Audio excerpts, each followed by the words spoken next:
Welcome to Summoner's Rift. Oh man, they go right on a sneaky. He's not even going to get a chance to blink on this one.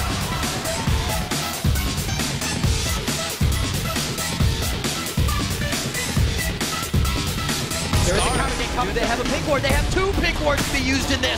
Skara gets hit up quite hard, but the assault battery comes in. Oh, he dives right back into the fight. You think he's going down, but he doesn't.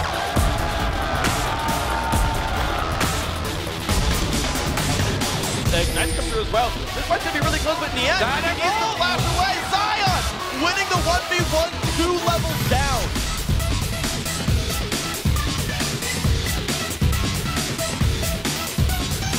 Oh, flashes for the chain. Here comes in, they flip it back. Boy doesn't have the shroud, and he's gonna go down for first blood to Koval.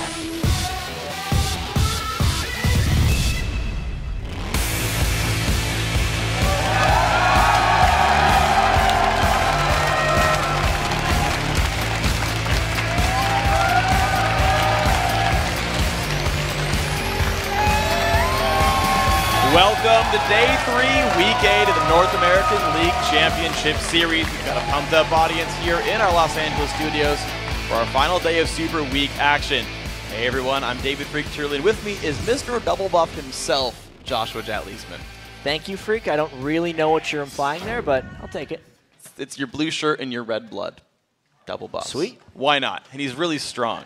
Lots to talk about coming into our LCS games today, but first we're excited to announce our 2014 League of Legends All-Star event. So hold on to your baguettes. This year it will be held in Paris, France. Yeah, it actually takes place Thursday, May 8th to Sunday, May 11th at La Zenith Arena in Paris. This year it will feature a new format as well, the All-Star Invitational and the All-Star Challenge. The All-Star Invitational will include the regional winners of the NALCS Spring Split, the EULCS Spring Split, the LPL, GPL, and OGN champions. They'll battle for pride, honor, and a $50,000 winner-take-all prize. The All-Star Challenge will feature a series of games between two mixed region rosters. Fans worldwide will elect 2 pros from their region to play in the challenge. Yeah, so player voting begins Sunday, March 30th, so mark your calendars and start limbering up your clicking fingers. And also, if you have any questions, there will be an AMA on Reddit about it Monday at 10 a.m. Pacific, or about 22 hours from right now. Exactly. So turning to today's action, though, now that we've got the All-Star game talked about, we've had some great games so far, and Cloud9 and TSM are both within arm's reach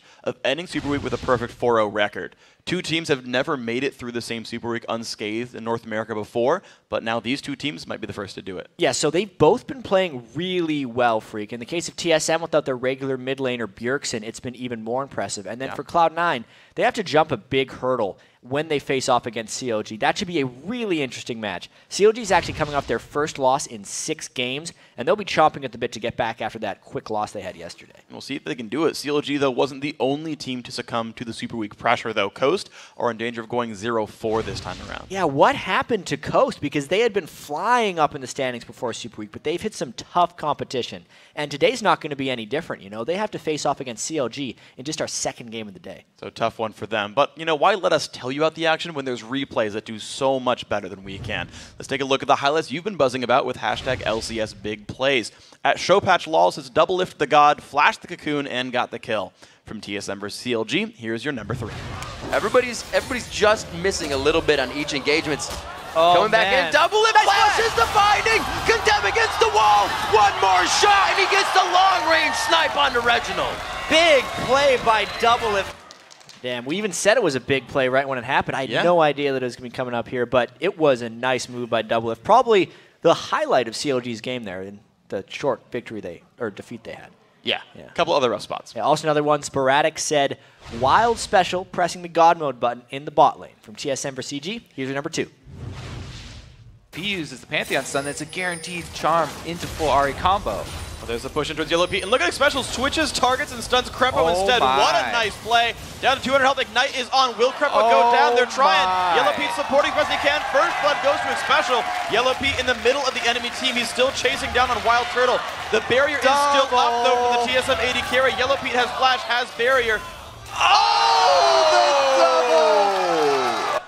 And At least I got to say it was a nice play. Yeah. Not quite to your standards. Oh my was quite a good one. There. It was surprising because that was the first we've seen the Leona beat up on the Morgana in the matchup. It was well played by Special, though. Now, next up, Lord O'Scotland says today's LCS big play goes out to the entire Cloud9 lineup for one fight that gave them the game. From one side of the map to the other, good game, well played. From Dig vs C9, here's your number 1. Pantheon! Jump in, Cutie down to half HP high. Jumps in quickly, Scar very low, they find one. C9 looking good in this fight. Can they find another? 2 kills picked up. Will they find more? High is going to get huge in this battle. Cruiser, the only man alive, he will go down as well. Gigantic battle for Cloud9. This is dangerously close to being the game right here. 10 seconds, Kiwi. Falls leads the charge. There's the Ascension. They're going to do it. They're going for it. 6 seconds on Annie, 5 seconds. The first Nexus turret going to be going down. On the Nexus they go. C9 going for the base. Here's Kiwi Kid, but he's not going to be there in time. Cloud9 with the crazy victory. Yeah, and just like that, the game was over. They'd had that fight so many times. That was one hell of a way to end out yesterday. From the other side of the map. Yeah. And they close all the way down. Fast team, late game. Also, remember to share your favorite moments by tweeting us at LOL Esports and use the hashtag LCSBigPlays. But now, let's check in with the standings. In first is Team Solo Mid with 16 wins and only 3 losses. Now, keeping pace, though, just 1 game behind is the second place Cloud9. COG also sits in third with 11 wins. In fourth place, it's Dignitas, followed by Coast, holding 5th. Then 6th, it's Curse with 6 wins, 12 losses. A lot of 6s in their records. And in 7th, it is Evil Geniuses with XDG, coming up at 8th place. But as we've seen, anything can happen in our 5 games today. We start with XDG versus TSM. Yeah, and after that, it's going to be CLG taking on Coast, followed by Dignitas versus Curse. And be sure to stick around immediately following the conclusion of our LCS coverage for the North American Challenger Series. For the full schedule, head over to lolesports.com. There you can find all the games from the season, as well as player interviews and statistics. You can also let us know which team you think will win each of today's matches. Just click on schedule, go to week 8, and give a thumbs up to your choice. And while you're there, click on the tickets link for all the details on how you can join our studio audience here in Los Angeles. And now for a closer look at the pros' summoner names and where they came from, let's send it over to Riv and Kobe.